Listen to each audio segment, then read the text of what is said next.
Propósito número 3. Você foi criado para se tornar semelhante a Cristo. Deixem que as raízes de vocês se aprofundem nele e extraiam dele a nutrição. Cuidem de continuar a crescer no Senhor e tornem-se fortes e vigorosos na verdade, e que a vida de vocês transborde de alegria e gratidão por tudo quanto ele tem feito. Colossenses capítulo 2, versículo 7. Dia 22. Criado para se tornar semelhante a Cristo. Deus sempre soube o que estava fazendo. Ele decidiu desde o princípio moldar a vida daqueles que o amam pelos mesmos padrões da vida do Filho. Nele vemos a vida humana em sua forma original. Romanos 8:29. Quando olhamos para o Filho, vemos o propósito original de Deus em toda a criação. Colossenses 1:15. Você foi criado para se tornar semelhante a Cristo. Desde o princípio, o plano de Deus é fazê-lo semelhante a seu Filho Jesus. Esse é seu destino e o terceiro propósito de vida. Deus anunciou esse intento já na criação. Disse Deus: façamos o homem à nossa imagem e semelhança. Gênesis 1:26. Em toda a criação, somente o ser humano foi feito à imagem de Deus. Esse é um grande privilégio que muitos nos honra.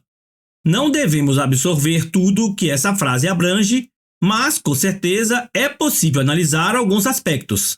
Assim como Deus, somos seres espirituais. Nosso espírito é imortal e sobreviverá ao nosso corpo terreno. Somos intelectuais. Podemos pensar, ponderar e solucionar problemas. Como Deus, o ser humano é relacional. Podemos dar e receber amor verdadeiro. Somos dotados de consciência moral. Podemos discernir entre o certo e o errado, o que nos torna responsáveis diante de Deus. A Bíblia diz que todas as pessoas, não apenas os cristãos, detêm parte da imagem de Deus. Esse é o motivo pelo qual o assassinato e o aborto são um erro. Gênesis 9:6, Salmo 139, versículos 13 a 16 e Tiago capítulo 3, versículo 9. Mas a imagem está incompleta e foi danificada e distorcida pelo pecado. Então Deus enviou Jesus para restaurar a imagem em sua plenitude, que havíamos perdido. Com o que se parece a plena imagem e semelhança de Deus? Ela se parece com Jesus Cristo. A Bíblia diz que Jesus é a imagem exata de Deus, a imagem do Deus invisível, e a expressão exata do seu ser. 2 Coríntios 4:4, Colossenses 1:15 e Hebreus 1:3. As pessoas usam frequentemente a expressão tal pai, tal filho, para se referir à semelhança entre ambos. Quando as pessoas percebem a semelhança entre mim e meus filhos, isso me agrada.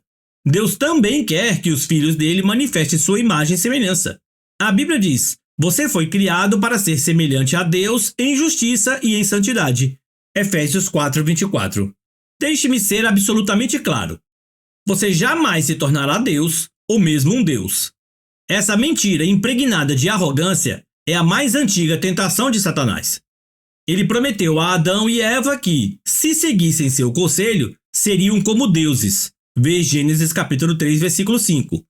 Muitas religiões e filosofias da nova era ainda promovem a velha mentira de que somos divinos e podemos nos tornar deuses. O desejo de ser divino manifesta-se toda vez que tentamos controlar as circunstâncias, o futuro e as pessoas ao redor. Na condição de criaturas, porém, jamais seremos um criador. Deus não quer que você se transforme num Deus, e sim que se torne como ele, que assuma valores, atitudes e caráter próprios dele. A Bíblia diz: agora é hora de ter um estilo de vida totalmente novo, zerado, uma vida planejada por Deus, renovada a partir de dentro, uma vida que muda para melhor a conduta de vocês e que faz o caráter de Deus tornar-se realidade em nossa vida. Efésios capítulo 4, versículos 22 a 24. O supremo objetivo de Deus para a sua vida aqui não é o conforto, e sim o desenvolvimento do caráter. Ele quer que você cresça espiritualmente e se torne semelhante a Cristo. Tornar-se semelhante a Cristo não significa perder a personalidade ou se tornar autômato. Deus criou em você um caráter único, portanto é óbvio que não pretende destruí-lo. Ser semelhante a Cristo consiste em essência, na transformação do caráter, não da personalidade. Deus quer que você desenvolva o tipo de caráter descrito nas bem-aventuranças de Jesus. ver Mateus capítulo 5, versículos 1 a 12. No fruto do Espírito, ver Gálatas capítulo 5, versículo 22 e 23. No notável capítulo de Paulo sobre o amor, 1 Coríntios 13. E nas características de uma vida produtiva e eficiente descrita por Pedro, 2 Pedro capítulo 1, versículos 5 a 8. Toda vez que se esquecer de que o caráter é um dos propósitos de Deus para a sua vida, você ficará frustrado diante da situação que estiver enfrentando. Você pensa, por que isso está acontecendo comigo? Por que estou passando por momentos tão difíceis? Uma resposta poderia ser que a vida é necessariamente difícil, pois é isso que nos possibilita crescer. Lembre-se de que aqui não é o céu. Muitos cristãos interpretam erroneamente a promessa de Jesus acerca da vida completa. João 10:10, como se isso significasse saúde perfeita, estilo de vida confortável, felicidade ininterrupta, plena realização dos sonhos e alívio instantâneo dos problemas por meio da fé e da oração. Em suma, acreditam que a vida cristã seja fácil e vivem a expectativa de um céu terreno. Essa perspectiva egocêntrica considera Deus uma espécie de gênio da lâmpada, que existe tão somente para nos servir em nossa busca egoísta de realização pessoal. Mas Deus não é nosso criado. E caso nos deixemos levar pela ideia de que a vida deve ser fácil, ficaremos grandemente desapontados ou viveremos uma constante recusa em aceitar a realidade. Nunca se esqueça de que a vida não gira em torno de você. Você existe para os propósitos de Deus, não o contrário. Por que Deus lhe proporcionaria um céu aqui, quando Ele já planejou um verdadeiro céu para você na eternidade? Deus concede nosso tempo aqui para construirmos e fortalecermos nosso caráter para viver no céu. A obra do Espírito Santo de Deus em você. É tarefa do Espírito Santo produzir um caráter semelhante ao de Cristo em você. A Bíblia diz: à medida que o Espírito do Senhor trabalha em nós, tornamo-nos mais e mais semelhantes a Ele e refletimos a sua glória ainda mais. 2 Coríntios capítulo 3, versículo 18. O processo pelo qual nos tornamos mais semelhantes a Jesus é chamado santificação, que é o terceiro propósito de vida neste mundo. Você não poderá reproduzir o caráter de Jesus por esforço próprio. Decisões de ano novo, força de vontade e as melhores intenções não são suficientes. Somente o Espírito Santo tem poder para realizar as transformações que Deus deseja em nossa vida. A Bíblia diz: Deus está operando em vocês, dando-lhes o desejo de obedecer-lhes e a capacidade de fazer o que lhe agrada. Filipenses capítulo 2, versículo 13. Mencione o poder do Espírito Santo e muitas pessoas imaginarão manifestações miraculosas e emoções intensas. Mas na maioria das vezes esse poder atua em sua vida de maneira discreta e silenciosa, de modo que você às vezes nem percebe. Ele frequentemente nos toca como uma brisa suave. 1 Reis capítulo 19, versículo 12. As características de Cristo não são produzidas por imitação, mas por habitação. Permitimos que Cristo viva por meio de nós, pois este é o segredo. Cristo vive em vocês. Colossenses 1, 27. E como isso acontece na vida real? Pelas escolhas que fazemos. Escolhemos fazer a coisa certa nas diversas situações de nossa vida, confiando que o Espírito Santo de Deus nos conceda força, amor, fé e sabedoria para agir. Uma vez que o Espírito de Deus vive em nós, essas coisas estão sempre à disposição quando necessárias. Devemos cooperar com a obra do Espírito Santo. Por toda a Bíblia, vemos uma importante verdade ilustrada repetidamente. O Espírito Santo libera poder no momento em que você dá um passo de fé. Josué deparou com um obstáculo intransponível: as águas transbordantes do Rio Jordão, que recuaram somente depois que os líderes pisaram na água corrente num ato de obediência e fé. Veja Josué capítulo 3, versículos 13 a 17. A obediência libera o poder de Deus. Deus espera que você haja primeiro. Não espere sentir-se poderoso ou confiante. Siga adiante na sua fraqueza, fazendo a coisa certa a despeito de seus medos e sentimentos. É assim que você coopera com o Espírito Santo. Essa é a forma de seu caráter se desenvolver. A Bíblia compara o crescimento espiritual a uma semente, a uma edificação e a uma criança que se desenvolve. Cada metáfora exige uma participação ativa. Sementes devem ser plantadas e cultivadas. Edificações devem ser construídas. Elas não aparecem do nada. E crianças devem comer e se exercitar para crescer. Embora o esforço não tenha efeito para a salvação, ele está relacionado com o crescimento espiritual. Pelo menos em 8 ocasiões do Novo Testamento nos é dito para fazer todo o esforço em nosso crescimento até nos tornarmos semelhantes a Jesus. Veja Lucas capítulo 13, versículo 24, Romanos capítulo 14, versículo 19, Efésios capítulo 4, versículo 3, 2 Timóteo capítulo 2, versículo 15, Hebreus capítulo 4, versículo 11, Hebreus capítulo 12, versículo 14, 2 Pedro capítulo 1, versículo 5 e 2 Pedro capítulo 3, versículo 14. Você não pode apenas ficar esperando que isso aconteça. Paulo explica em Efésios 4, 22 a 24 as 3 coisas que devemos fazer para nos tornar semelhantes a Cristo. Em primeiro lugar, devemos abandonar nossa antiga maneira de agir. Agora é hora de ter um estilo de vida totalmente novo, zerado, uma vida planejada por Deus, renovada a partir de dentro. Efésios 4, 22. Em segundo lugar, devemos mudar nosso pensamento. Deixe que o Espírito transforme sua maneira de pensar. Efésios 4, 23. A Bíblia diz que somos transformados pela renovação de nossa mente. Romanos 12, 2. A palavra grega para transformação, metamorfoses, usada em Romanos capítulo 12, versículo 2 e 2 Coríntios 3, capítulo 18, é hoje aplicada para descrever a fantástica metamorfose sofrida pela lagarta ao se tornar borboleta.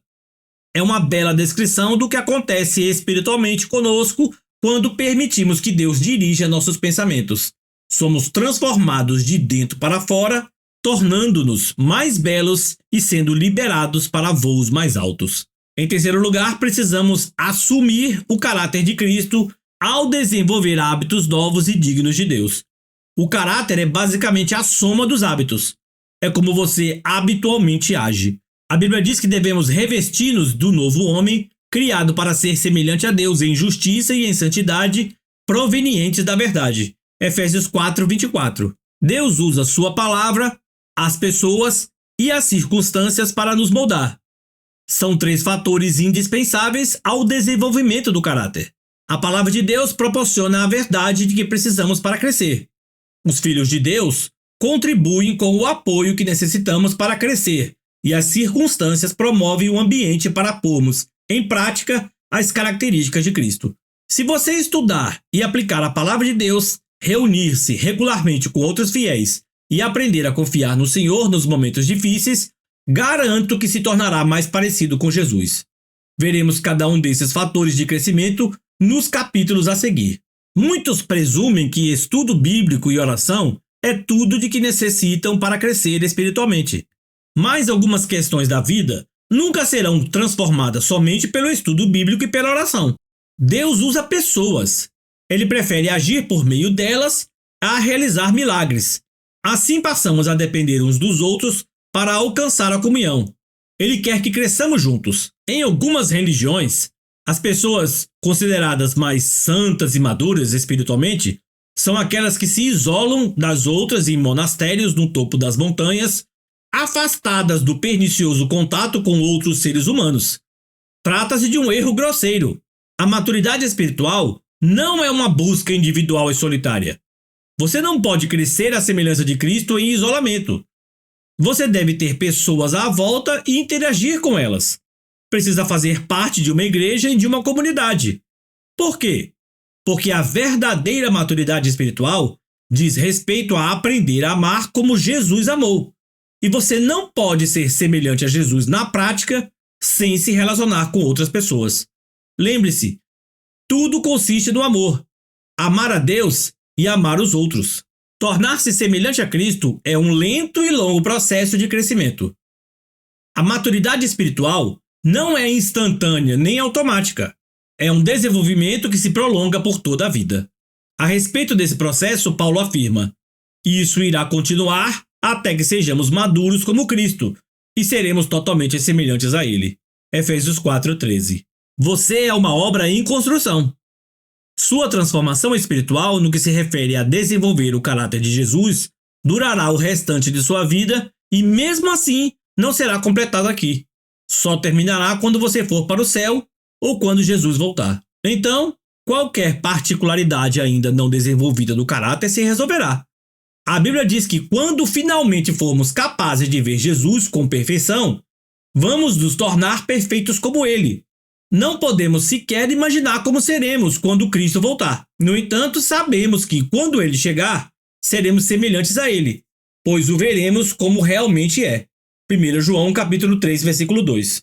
Grande parte das confusões na vida cristã tem origem no desconhecimento da simples verdade de que Deus está muito mais interessado em edificar nosso caráter que em qualquer outra coisa. Preocupamos-nos quando Deus parece silencioso a respeito de determinados assuntos, como: que carreira devo escolher? A verdade é, existem muitas carreiras diferentes que podem estar de acordo com a vontade de Deus para a sua vida.